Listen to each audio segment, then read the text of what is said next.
Enclavada en las montañas de Andalucía, en el sur de España, yace una magnífica fortaleza de cuento de hadas. La Alhambra. Su inquietante ciudadela domina el horizonte de Granada. Sus grandes murallas cuentan con 37 colosales torres. Se necesitaron 150 años para construirla. Pero la Alhambra no es solo una fortaleza militar.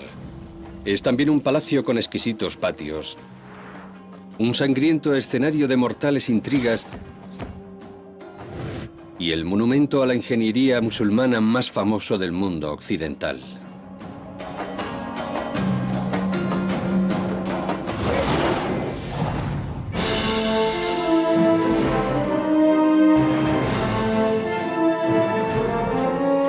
Antiguas superestructuras. La Alhambra. Granada, sur de España. En el siglo XIII, esta ciudad antigua estaba bajo dominio musulmán. Estaba ubicada en el punto en el que la gran llanura granadina se alza hasta alcanzar las montañas de Sierra Nevada. Custodiando este cruce se encuentra la magnífica fortaleza conocida como la Alhambra. Fue diseñada a modo de declaración militar del poder de los gobernantes hacia el exterior. Sin embargo, no es solo una fortaleza. Es también una espectacular red de palacios, cada uno de ellos diferente, construidos por una sucesión de sultanes a lo largo de 150 años. Cada nuevo gobernante ha de construir un nuevo palacio, porque si eres gobernante tienes que construir. Estos palacios están rodeados de un exquisito conjunto de jardines, regados por estanques y fuentes, alimentados por agua fresca de las montañas y dominados por una inquietante fortaleza diseñada para intimidar.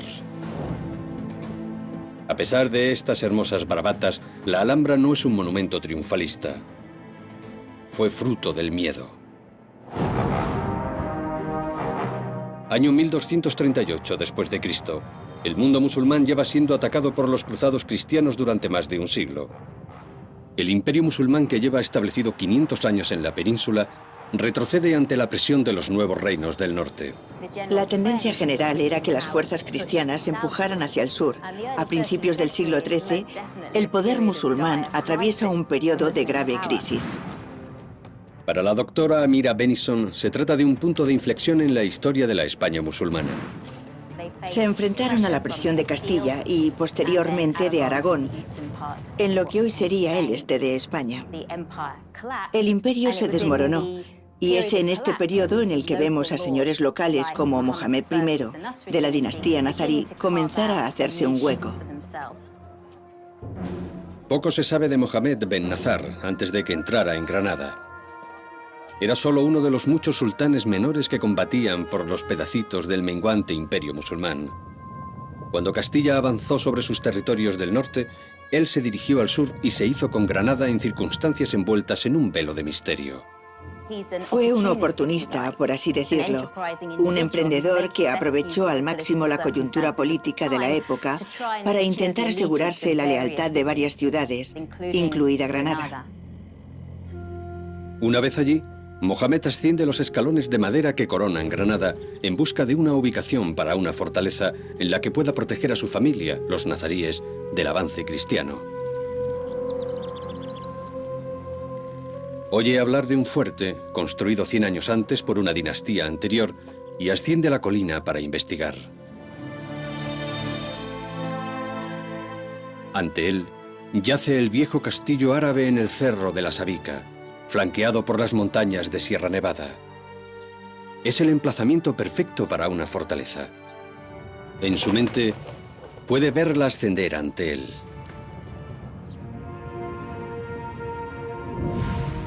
Mohamed ha encontrado su montaña. La Sabica es un buen lugar para una fortaleza, porque es una colina de casi 100 metros de altura. Antonio Orihuela, experto en la arquitectura de la Alhambra, cree que la geografía de la zona es perfecta para una fortaleza. Y en la parte posterior se encuentran las últimas colinas de Sierra Nevada, por lo que ningún ejército podía acceder a la colina desde la parte de atrás. Mohamed reconoce al instante las posibilidades defensivas del lugar y comienza a trazar la ciudadela de sus sueños. El primer paso es convertir la fortaleza existente, conocida como la Alcazaba, en un bastión suficientemente grande para albergar a sus tropas. Esta fortaleza defenderá un conjunto de palacios rodeados de lujosos jardines que conformará las dependencias reales en la parte norte de la colina. Junto a ellas, un pueblo, llamado Medina, que albergará a los cientos de personas necesarias para hacer funcionar este bastión real. Rodeándola, una gigantesca muralla salpicada de torreones diseñados para combatir a los agresores. Pero primero, debe construir una torre de vigilancia. Las torres defensivas formarán una parte integral del concepto de Mohamed para la Alhambra. El bloque básico de cada torre es una cámara cuadrada que se repite en cada nivel a semejanza de las capas de una tarta. Estas cámaras se llenarán de arcos abovedados para permitir que la luz inunde los espacios interiores.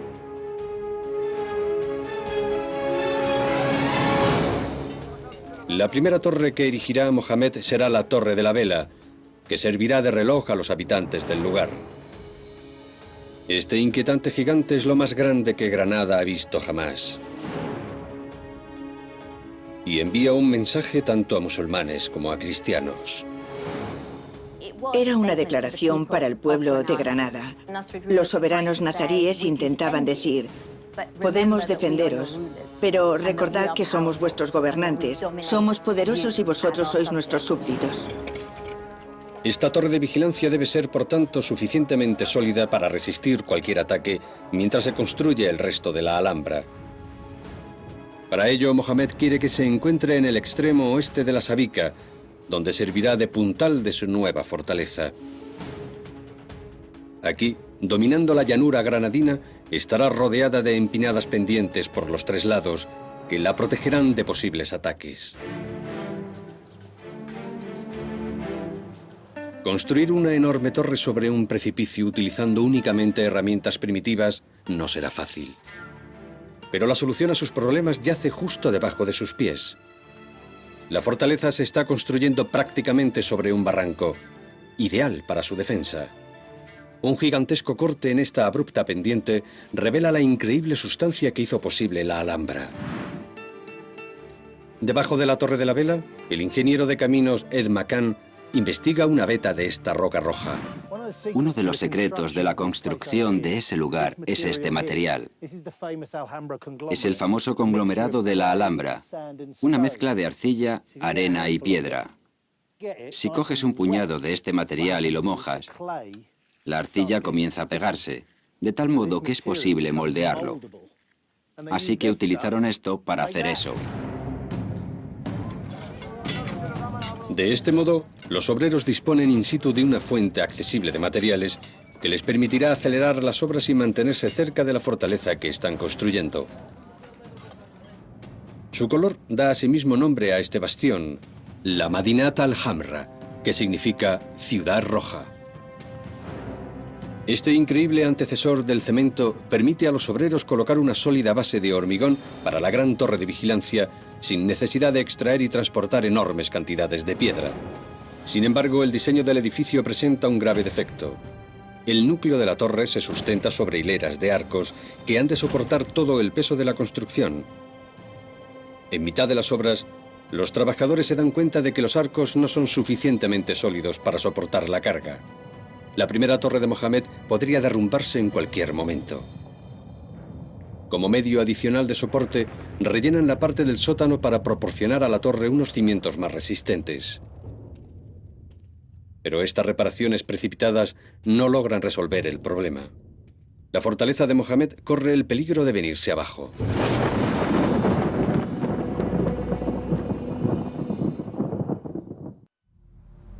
La principal torre de vigilancia de la Alhambra, la Torre de la Vela, tiene dificultades. A medida que los obreros comienzan a levantar los niveles superiores, es evidente que los niveles inferiores no son suficientemente sólidos para soportarlos. Ed McCann está examinando estos niveles inferiores para hallar el motivo. Esta zona se suponía que era mucho más abierta de lo que realmente es. Lo que tenemos aquí es una serie de arcos que han sido completamente tapiados. Este de aquí, por ejemplo, debería haber sido igual de abierto que este otro. Esto no se hace porque sí, se hace cuando la estructura no funciona correctamente. Si observamos detenidamente, podemos ver numerosas señales de una estructura que corre peligro.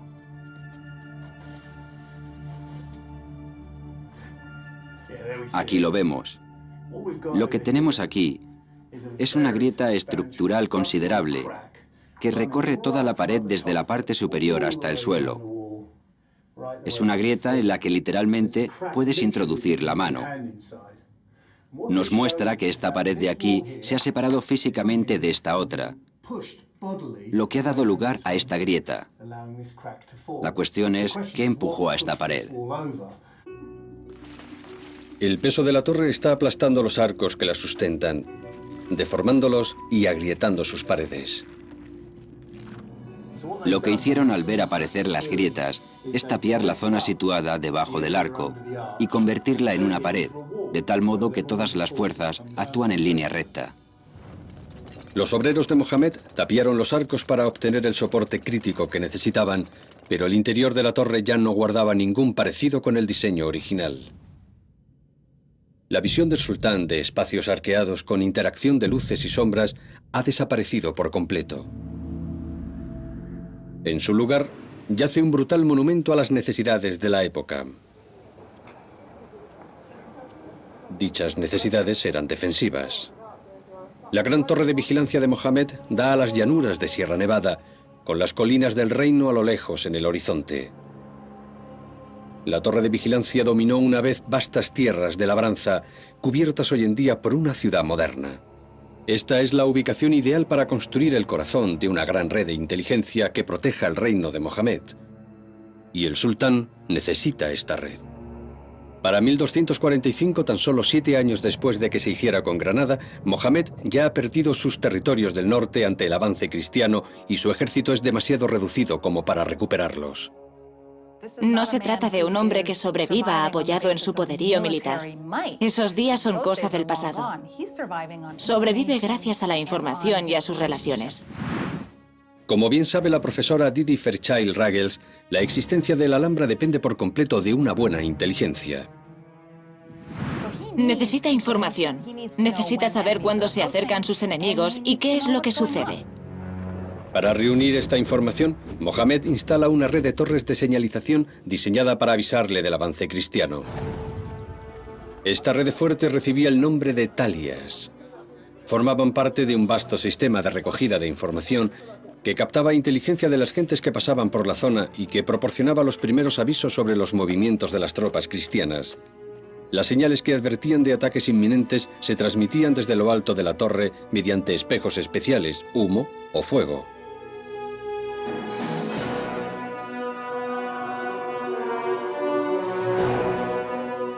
Desde allí, corrían de torre en torre, adentrándose en el reino en dirección a Granada.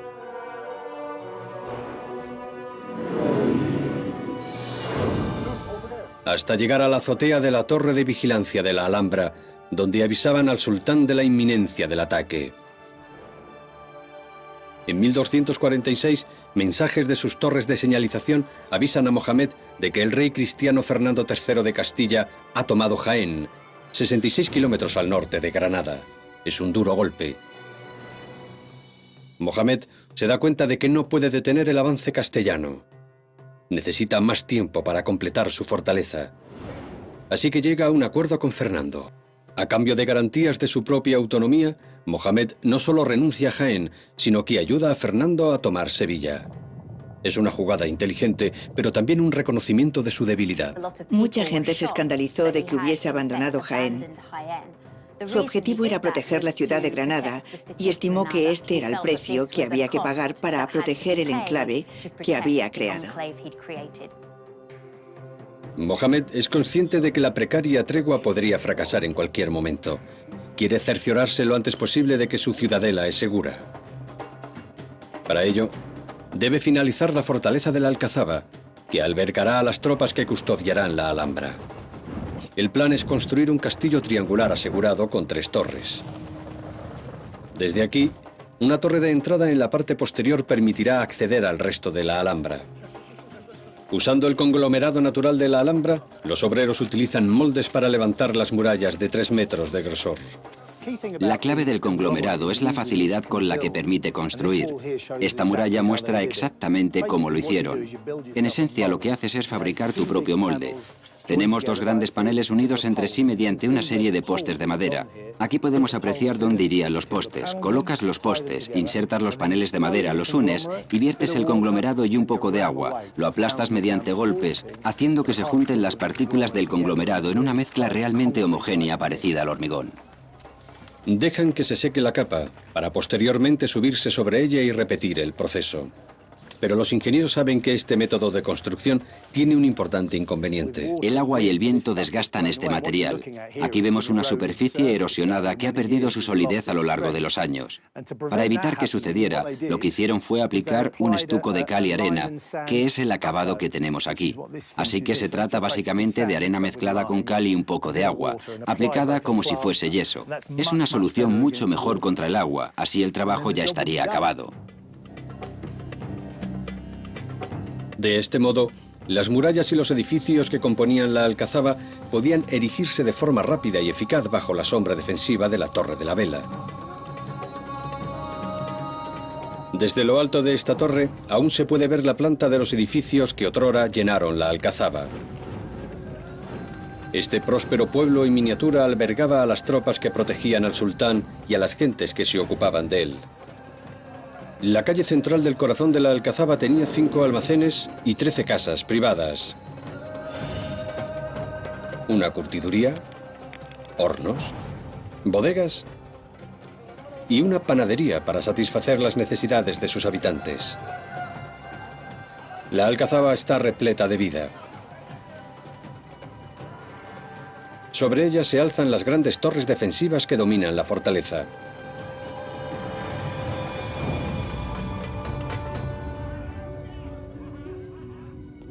El sultán Mohamed debe de haber caminado por su bastión teniendo la impresión de que su dinastía estaba por fin segura. Pero la Alhambra no solo era una fortaleza, ya que el sultán planeaba construir más allá de la alcazaba un conjunto de palacios que albergaran a él y a su familia, además de jardines y un pueblo en miniatura que lo sustentase. Entre los habitantes de la Alhambra no solo se encontraban el sultán y su familia, sino por supuesto también sus vasallos, sirvientes y guardas. En el palacio habitaba un gran número de personas. Así que puede considerarse una ciudad en miniatura con probablemente unos 5.000 habitantes. Para sustentar a esta población, el corazón de la Alhambra está formado por jardines. Los jardines de la Alhambra son la manifestación más de la creación de un oasis. Antonio Malpica ha estudiado el paisaje de la Alhambra en profundidad. En su opinión, los jardines tienen un doble propósito. En ese sentido, la sensación de estar en un espacio lúdico, pero al mismo tiempo productivo, es fundamental. Los jardines de la Alhambra fueron diseñados pensando tanto en su sentido práctico como en el placer, con el fin de cultivar tanto alimentos como flores. Solo hay un problema. No existe ninguna fuente de agua corriente en la Sabica, lo que constituye un grave contratiempo para un fortín diseñado para sustentar a 5.000 personas.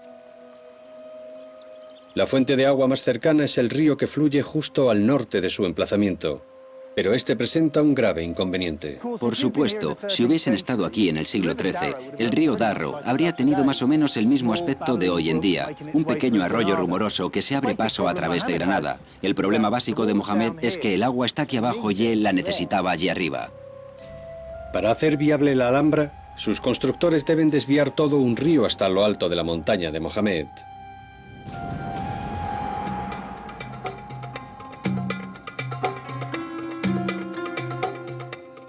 Hacer que un río fluya hasta lo alto de la Alhambra supone un enorme desafío. Pero Mohamed y sus ingenieros deben hallar la forma de hacerlo, porque, de lo contrario, no podrán transformar su nueva ciudadela en un oasis autosuficiente de jardines y cultivos. Necesita llevar litros de agua hasta los jardines que tiene en mente. Para ello, debe llenar la Alhambra de canales de riego, Una tarea de gran dificultad. En el mundo moderno, resulta fácil olvidarse de la importancia del agua en un contexto histórico, de lo difícil que era conseguirla. Así que imaginen una comunidad en lo alto de una colina con una enorme demanda de agua, que se encuentra a cientos de metros de altura de la fuente más obvia, esto es, el río local. Ante esta tesitura, hacen por supuesto lo más lógico e inteligente, esto es, ascender valle arriba hasta un punto en el que el agua se encuentre por encima de ellos y dejar que la energía del propio río les lleve el agua. Sin embargo, no existe ningún lago natural por encima de la Alhambra, así que crean uno. Los ingenieros de Mohamed construyen una presa por encima de la Alhambra que acumulará suficiente presión hidráulica para abastecer a la ciudadela. A 6 kilómetros de la Alhambra, Antonio ha encontrado la presa que crearon los ingenieros. Nos encontramos en el río Darro, precisamente en el punto en que el primer rey de la dinastía nazarí, Muhammad I, manda levantar una presa o azud para conseguir desviar el agua del río. Esta presa crea un sistema de embalses capaz de suministrar a la Alhambra el equivalente en agua a una piscina olímpica cada 5 segundos. Aunque resulta difícil creer que esta presa se cavara a mano hace casi 800 años, debajo de su moderna capa de hormigón yace un auténtico diseño antiguo. El sistema hidráulico de la Alhambra, en sus comienzos, tiene el mismo diseño que tenía originariamente. Lo único que ha cambiado es el material, porque cada año tenían que renovar. Hay 2 compuertas allá arriba.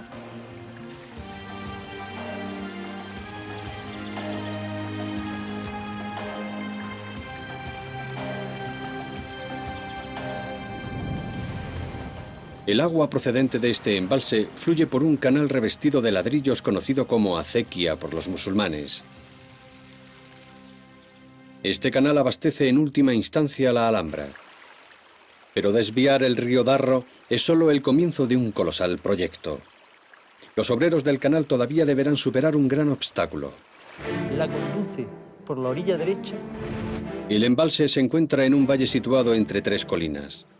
Así que para llegar hasta la Alhambra, los ingenieros de Mohamed deben construir un canal de 6 kilómetros de longitud que sortee las colinas que se encuentran por encima de la fortaleza.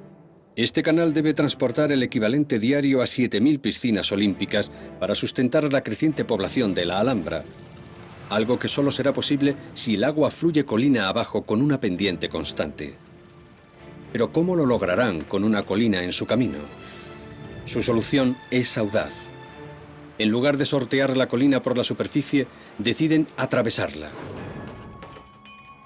Los obreros cavan un túnel de 1 metro de ancho y 2 de alto a través de la ladera en dirección a la Alhambra. La estabilidad natural del conglomerado garantiza que no exista riesgo de derrumbe. Debe de haberles llevado meses cavar un canal hasta la colina situada junto a la Alhambra, el Generalife. Pero aún persiste un gran problema que ha de resolverse. El Generalife yace en una colina completamente diferente a la Alhambra. Los ingenieros de Mohamed deben hallar el modo de transportar el agua de un lado a otro.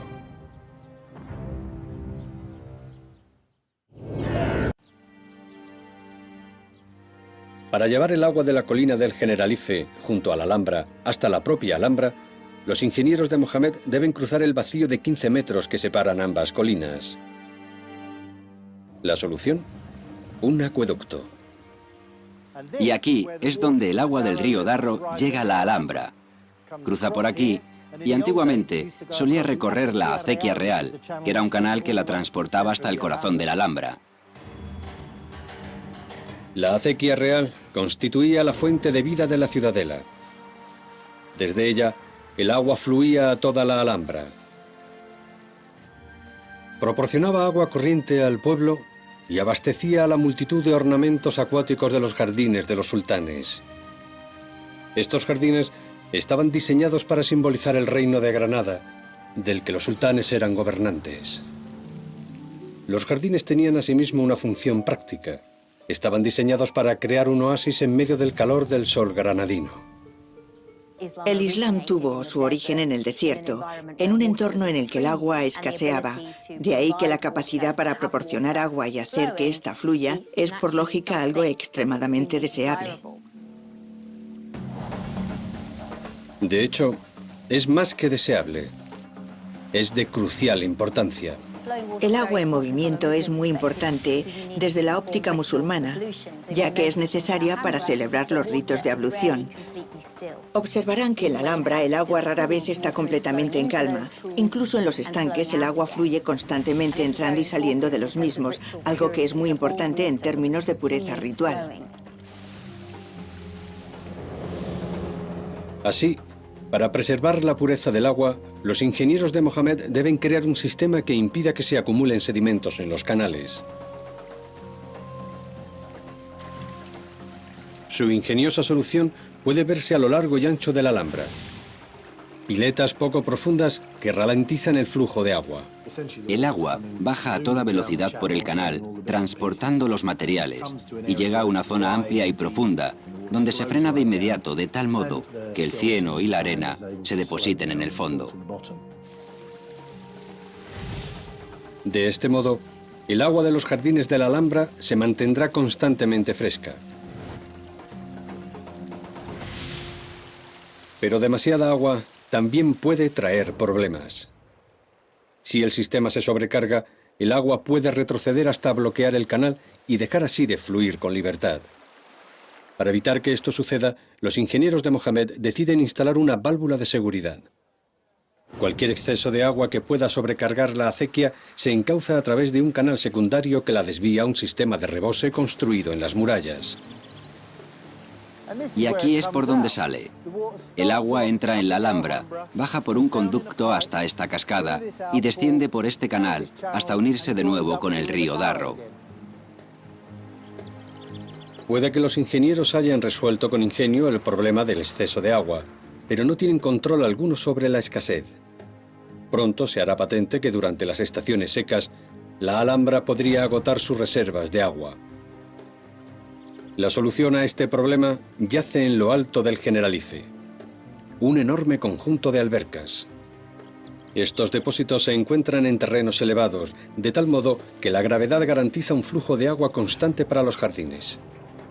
Para lograr que el agua ascienda hasta las albercas, los ingenieros de Mohammed enganchan un burro a un mecanismo de engranajes de madera interconectados. Cuando el burro camina en círculos, hace girar una rueda horizontal. Esta rueda, a su vez, hace girar un engranaje fijado a una noria que introduce una hilera de cubos en la acequia y deposita el agua en la alberca que se encuentra en la parte superior. Así, los ingenieros de la Alhambra fueron capaces de hacer realidad el sueño de Mohammed de crear un oasis de jardines que rodearan el palacio protegido por su fortaleza.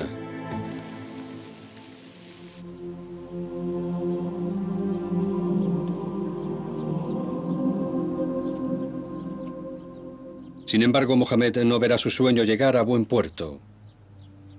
El sultán muere en 1273, antes de que esté completada la obra de su vida.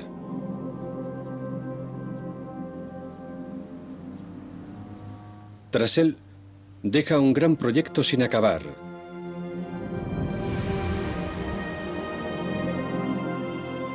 El principal motivo de que construyera una fortaleza. Los palacios nazaríes.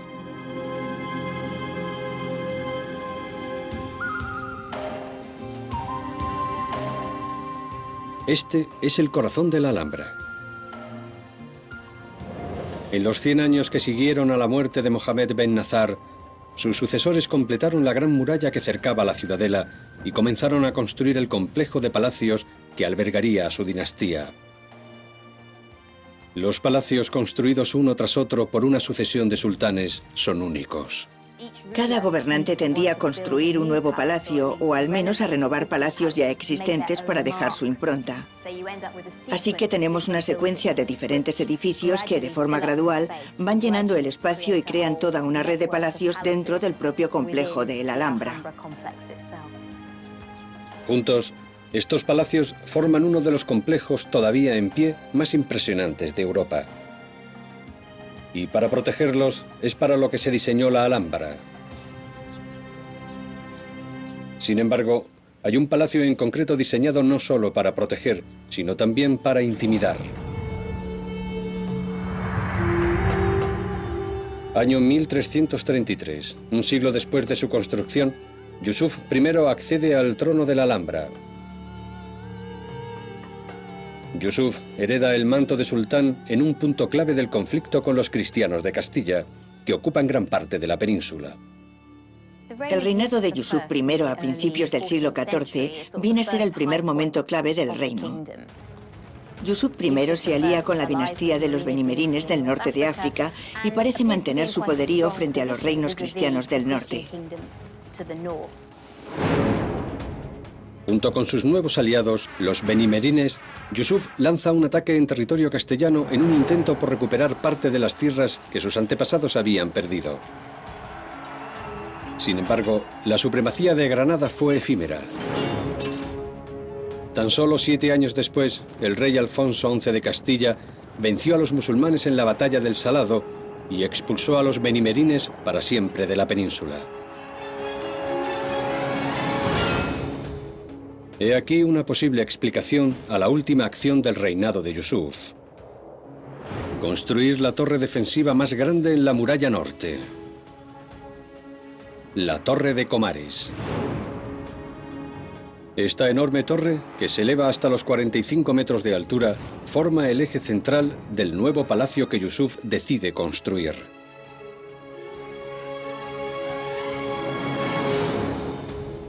Con el fin de adaptarla al diseño del nuevo palacio, los arquitectos han de ampliar una torre existente en la muralla norte.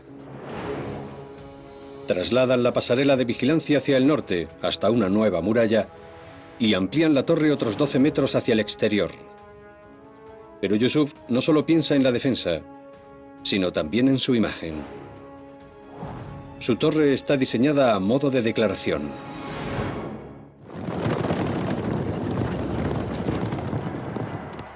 Yusuf I acaba de sufrir una dolorosa derrota, por lo que decide construir un monumento que refuerce su poder e invulnerabilidad a los ojos de su pueblo. La construcción de la torre es un sello de la autoridad de Yusuf sobre su reino. Pero Yusuf no solo intenta impresionar a su pueblo, desea instalar su invulnerabilidad en la mente de sus enemigos cristianos. El gran salón del Palacio de Comares compensa, en cierto sentido, la falta de poderío militar. Dado que depende de las negociaciones políticas y diplomáticas, necesita un espacio imponente en el que llevarlas a cabo. En la actualidad, miles de turistas experimentan la misma sensación de sobrecogimiento que debían de haber sentido los embajadores cristianos al reunirse con el sultán, ya que el interior del complejo está diseñado para impresionar. Este es el gran palacio de Yusuf. En el centro, el esplendor del salón de los embajadores.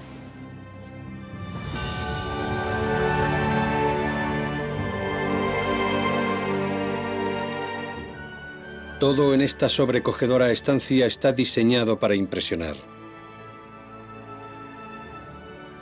Al igual que con los turistas actuales, la magnitud de las defensas de la Alhambra deben de haber quedado marcadas en la mente del embajador.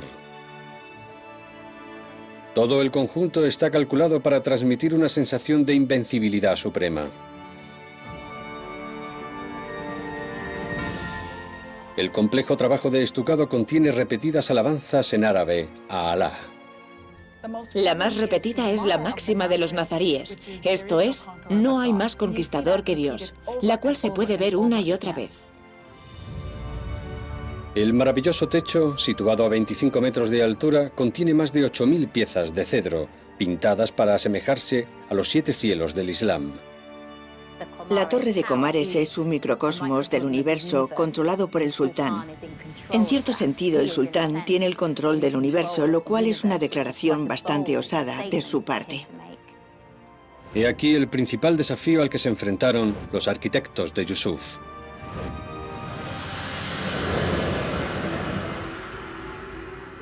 Tenían que intimidar a cualquier embajador que entrara en la sala con el poder y la presencia del sultán.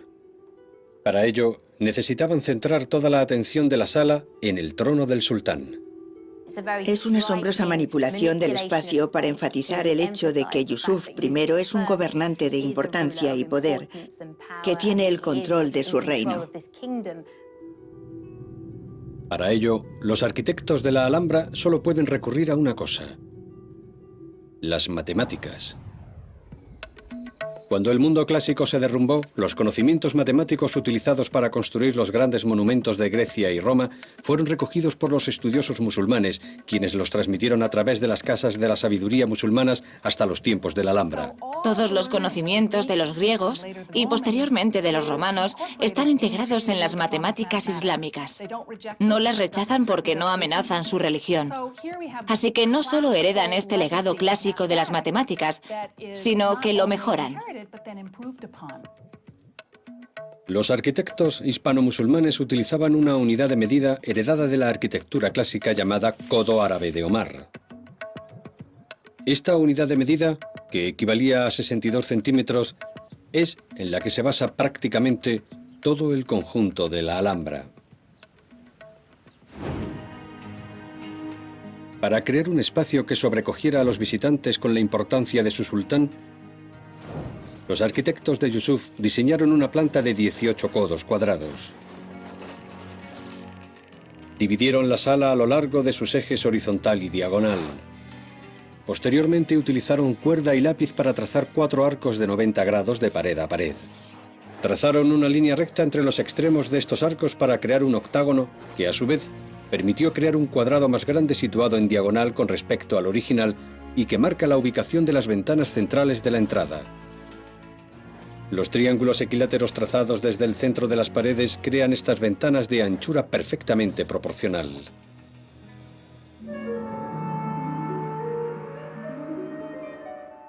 Debía de ser una experiencia muy intimidante acceder al salón de los embajadores y ver al sultán colocado en la parte central, imponiéndose sobre el espacio, y detrás de él las vistas de su ciudad y de Granada, pero también de todo su territorio. Debía de ser muy imponente, todo estaba calculado para intimidar. Imponente, tanto desde el interior como desde el exterior, la torre parece haber logrado su propósito. Nadie osaba atacar la Alhambra cuando Yusuf se encontraba en su trono. De hecho, la caída de Yusuf tendría un origen completamente inesperado. Dicen que la belleza trae consigo dolor. Antes de que la Alhambra pudiera realmente florecer, sufriría uno de los acontecimientos más traumáticos de su historia.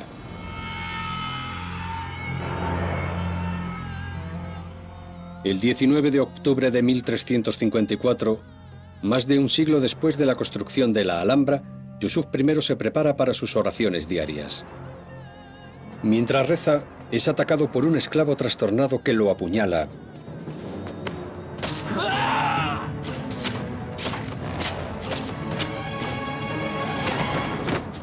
Hasta causarle la muerte.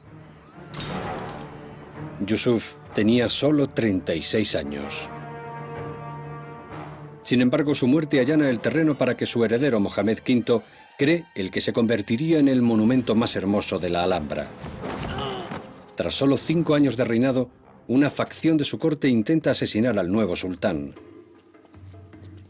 Mohamed huye de su propio pueblo y busca refugio en el enemigo más antiguo de Granada, el rey cristiano de Castilla.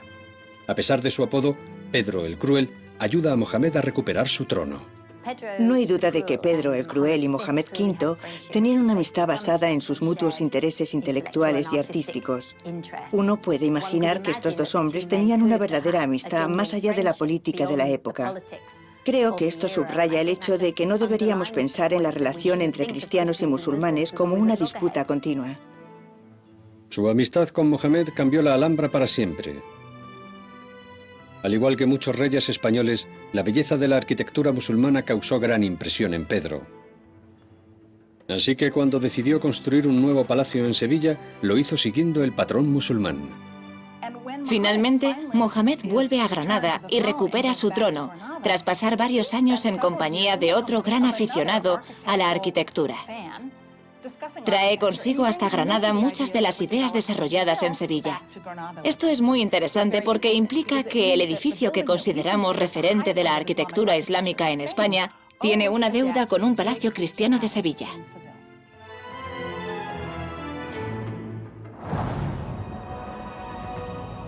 Cuando regresa a Granada, Mohamed está decidido a superar la obra maestra de Pedro en Sevilla. Su respuesta será una hazaña arquitectónica. Con sus magníficos patios y sus sobrecogedores techos, el palacio de Mohamed V demostrará ser más hermoso, más sofisticado y más logrado que la obra maestra de estilo musulmán de su poderoso vecino cristiano.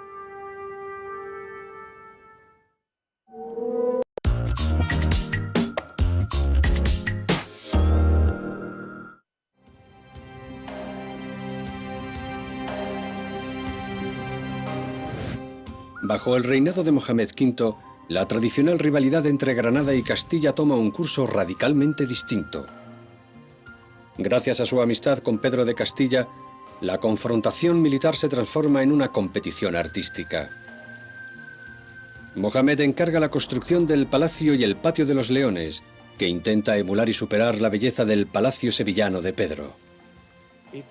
Representa un patrón diferente de palacio, más logrado que el resto, porque tiene al mismo tiempo influencias de la arquitectura islámica y cristiana. El Patio de los Leones es para mucha gente el referente de la arquitectura nazarí y el referente de la arquitectura islámica en España. Es complejo desde un punto de vista espacial, lujoso, refinado, e integra todo esto en un exquisito espacio. He aquí la joya de la corona de la Alhambra, construida siguiendo un conjunto de rectángulos relacionados entre sí. Una vez más, los arquitectos de Mohamed utilizan de forma genial la geometría. Al observar la fachada, vemos que se utiliza la anchura de la base para formar un cuadrado, que define el siguiente nivel superior. Después, tomamos la diagonal de dicho cuadrado y la desplazamos hasta la vertical. El punto en el que el extremo de la diagonal se cruza con la vertical se convierte en el siguiente piso. A continuación hacemos exactamente lo mismo con la diagonal de este vértice. El resultado es una relación muy precisa entre la altura de un piso y la del siguiente, de acuerdo con las reglas de los griegos. Esto nos parece que está bien debido a que nuestro sentido de la belleza está definido por la influencia de la arquitectura griega. Observamos los edificios griegos y nos gustan porque los percibimos como obras hermosas.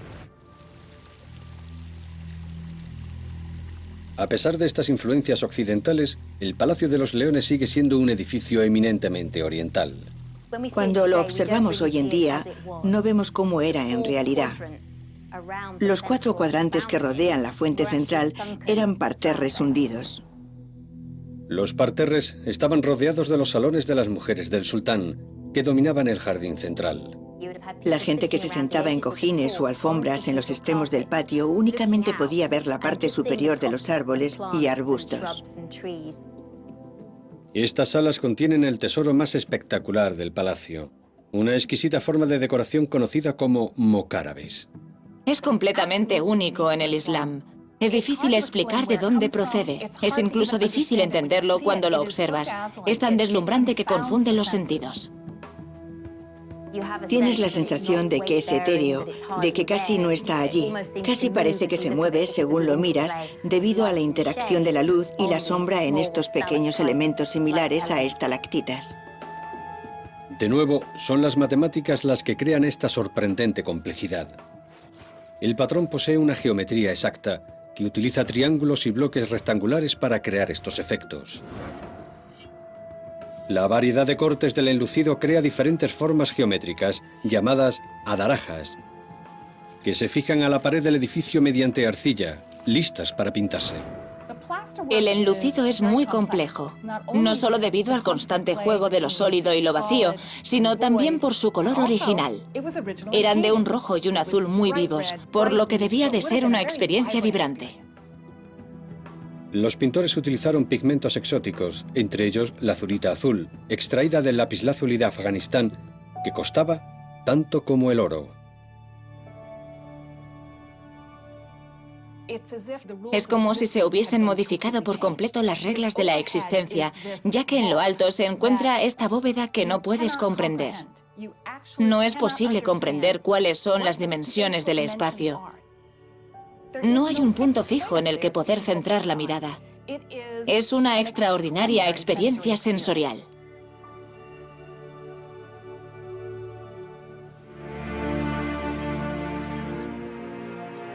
Este sería el apogeo del reino musulmán de Granada, ya que un siglo después de la alianza artística entre Mohamed y Pedro, una asociación de distinta índole señalaría la caída de la Alhambra.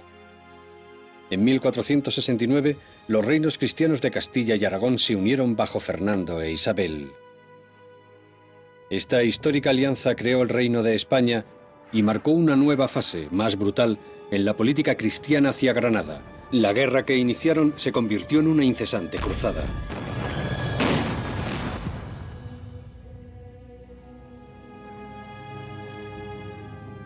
El día de Año Nuevo de 1492, tras 10 largos años de guerras, Granada, el último bastión musulmán en España, finalmente capituló ante los cristianos.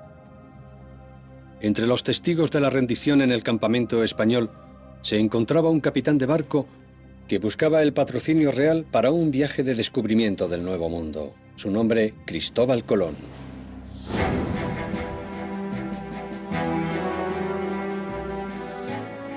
Los nuevos señores católicos de la Alhambra no tardarían en dejar su impronta en el complejo.